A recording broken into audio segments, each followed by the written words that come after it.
Lesson 7. Mastering Diatonic Intervals. How well can you identify intervals by ear?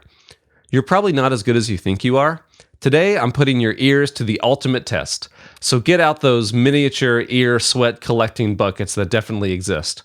Let me warn you, this lesson is the final one in my Diatonic Interval series, and it's pretty epic, so maybe save this video and come back to it until you've mastered each concept. If you've already had a bit of ear training experience, this lesson is not a bad starting place, but if you're totally new to intervals, I'd recommend watching the first 6 videos in this series, where I break down each individual interval and give you some exercises that get progressively more difficult. A link to the playlist is in the video description. There's nothing wrong with admitting that you're in over your head. In fact, it's an admirable quality to recognize your shortcomings and deliberately work on them. So go on, start at the beginning of this playlist. I'll wait right here. Are they gone now? Good. Now that all those wimps are out of here, we can do some big kid ear training. Today, we're talking about diatonic intervals. What are diatonic intervals?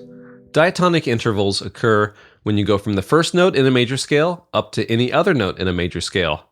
Melodies don't generally use intervals beyond an eighth, so I won't either.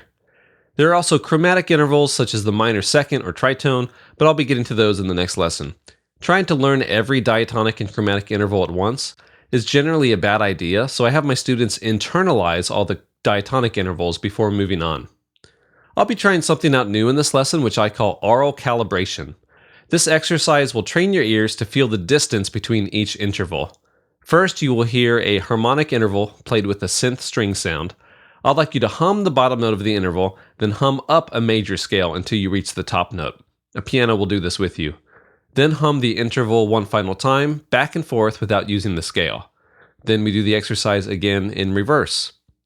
You could also simply listen along, although adding something physical like humming will make it far more likely that you internalize these intervals. If you do this even just a few days in a row, I think you'll find some instant improvement with your interval recognition.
exercises.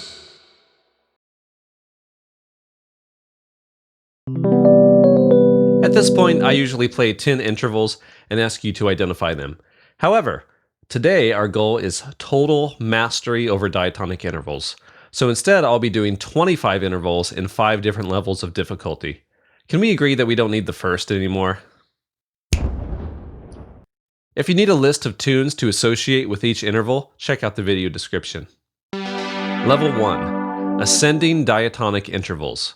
Before we start, understand that there are such things as good, wrong answers. If you get the category right but the interval wrong, I'll call that a good, wrong answer. What if you're only off by one number, like mistaking a second for a third? This is okay, but it also suggests that you're focusing only on the distance and not the varying degrees of dissonance/consonance. A not good wrong answer would be guessing a second when it's actually an octave. They're not in the same category and they're not even next to each other. Keep track of how logical your wrong answers are. Good luck.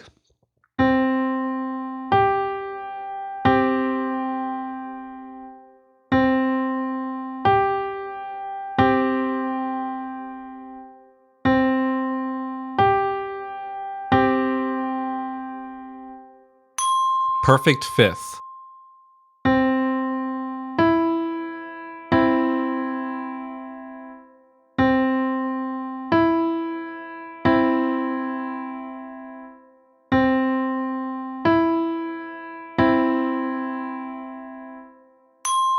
Major third.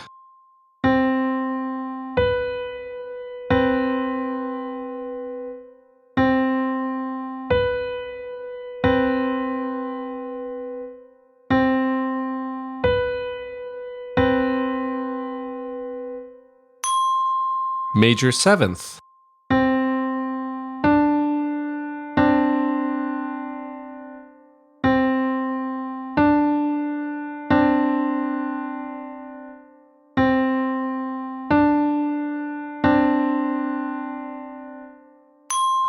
Major second.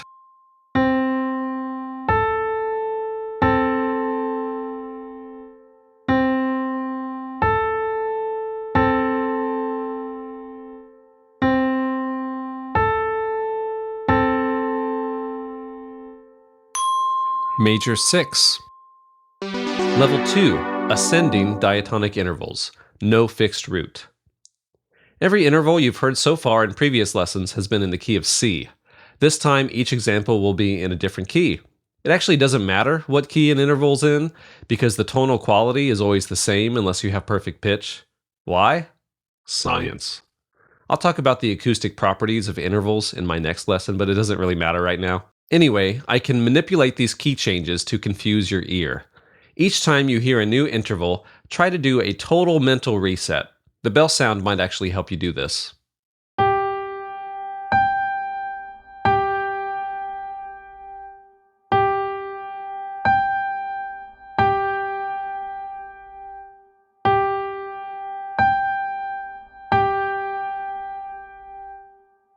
Octave.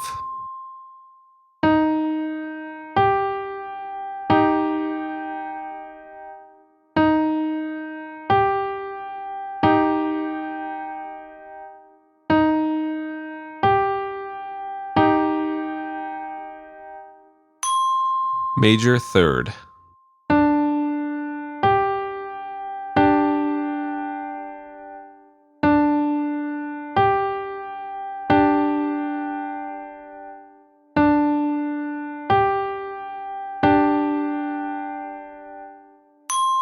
Perfect fourth.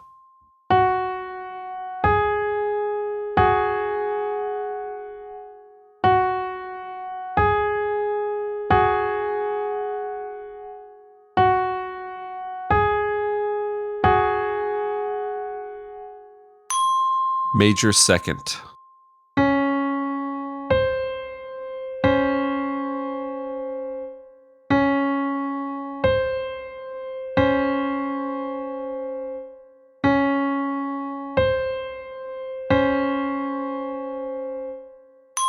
Major seventh. Level 3. Descending diatonic intervals fixed root. If you got all the intervals right so far, too bad, because we're not done. So far, every interval has been played going up. What if I play a G going down to a C instead of a C going up to a G? It's still a perfect fifth, no matter the direction. Some teachers recommend learning tunes to identify ascending intervals, and then different tunes to identify descending intervals, and then different tunes to identify harmonic intervals. Don't do that. Just don't. This would add up to like 36 tunes to randomly assign to different intervals. The whole goal is to not clutter your thinking. Instead, here's what I recommend.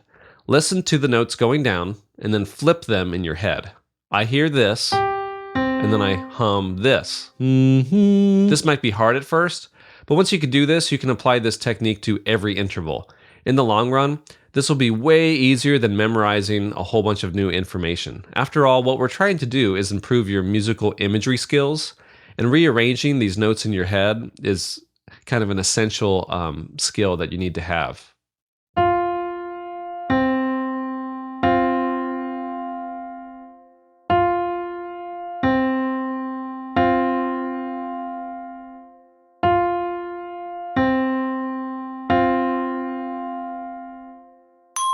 Perfect fourth.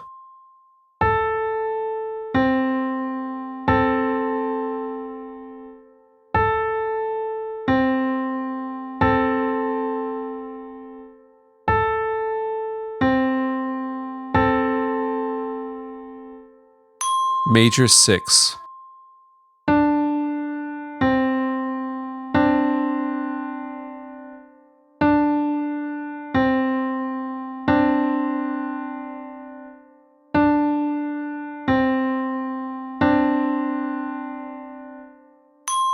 Major 2nd.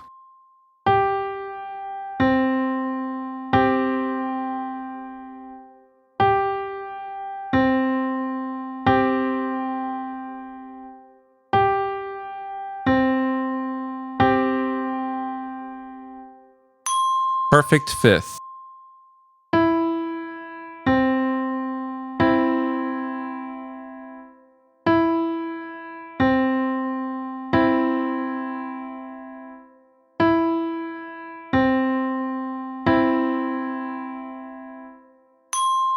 Major 3rd. Level 4. Descending diatonic intervals with no fixed root. Same as before, but this time I will change keys with each exercise. Don't get discouraged. If you're only off by one or you're in the same category, you're learning, and you're not just randomly guessing.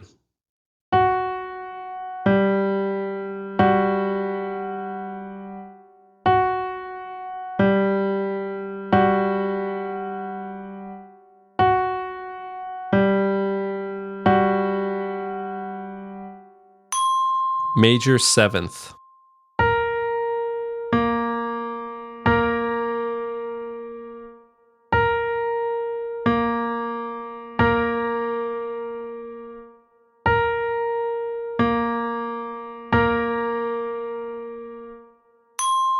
Octave.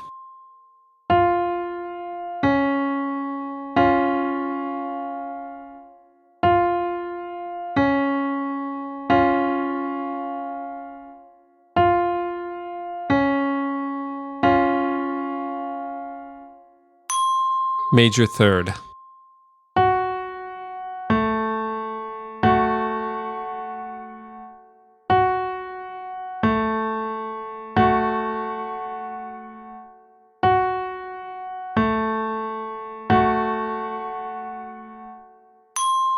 Major 6.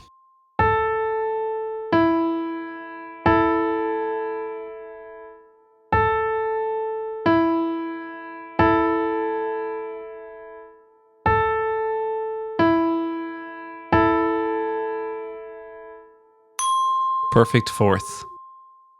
Level 5. Timbre! How'd you do? Do you feel proud of yourself? Don't, because we're going to make it harder. So far, every interval has been played on a MIDI piano sound, which is very pure and clear in timbre. But any instrument can play intervals, and some instruments can really confuse your ears. The distinct sound of an instrument is called timbre, but this shouldn't be your focus. Instead, zero in on hearing the distance between each pitch. Some might go up, some might go down. With this exercise, you are training yourself to isolate the individual characteristics of music, such as pitch and timbre.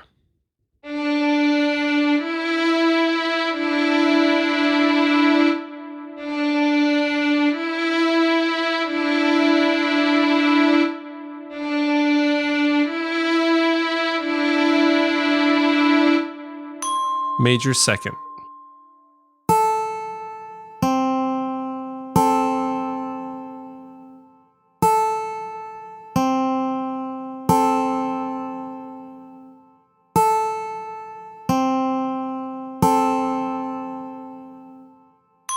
Major six.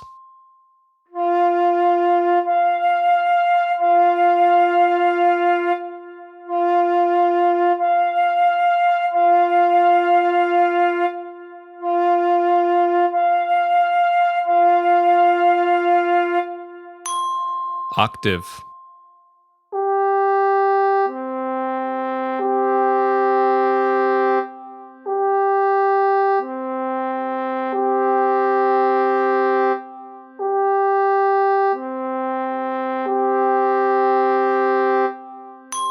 Perfect fifth.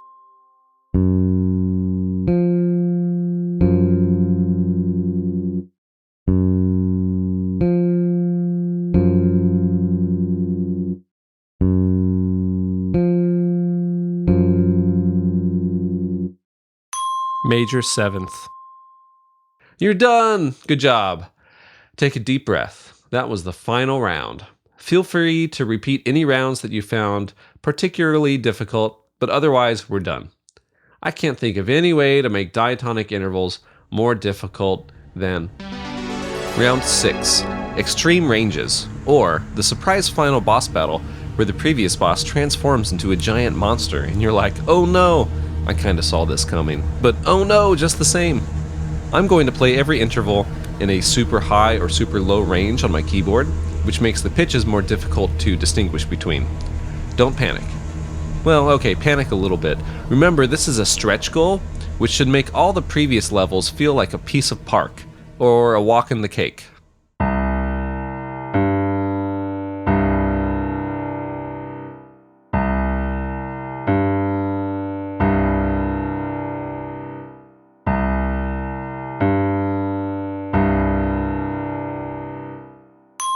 Perfect fifth.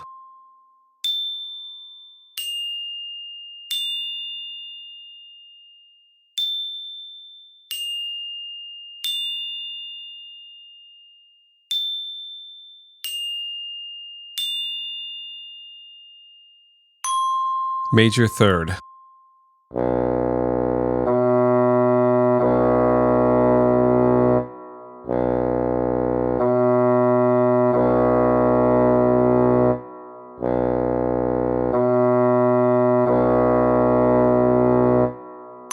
Octave.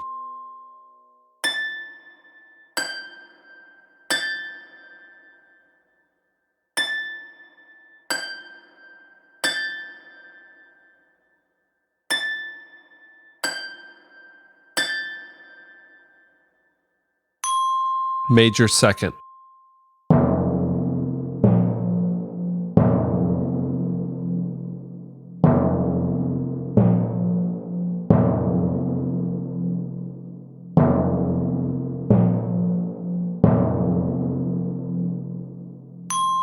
Perfect fourth. Tip of the week: sleep on it.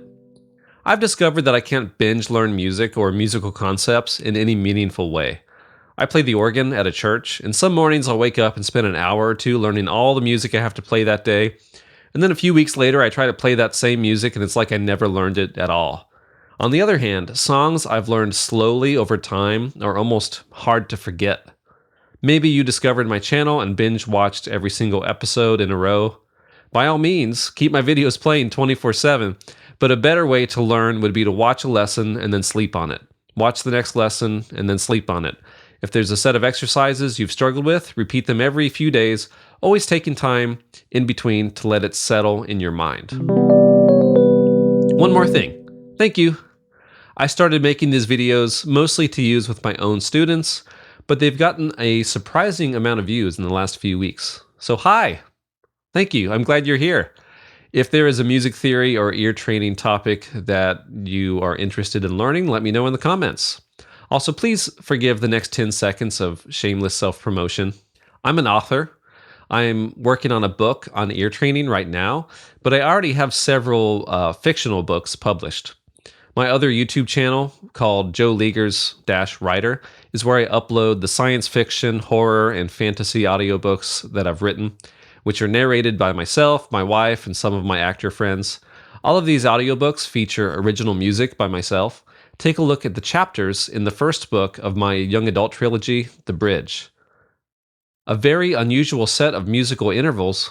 Well, what do you know? I tied it all together. If you like audiobooks, I'll throw a playlist of my free audiobooks on the screen here at the end of the video. If you like my sense of humor, you might enjoy them. Check them out, or don't. Honestly, I'm glad you're here either way. Well, that's it. We finished all the intervals. Venture forth into the musical world and tell them Joe sent ya. Bye forever.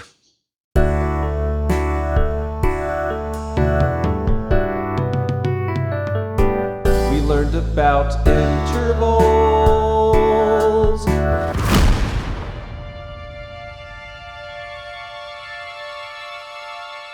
Oh snap! I forgot about chromatic intervals.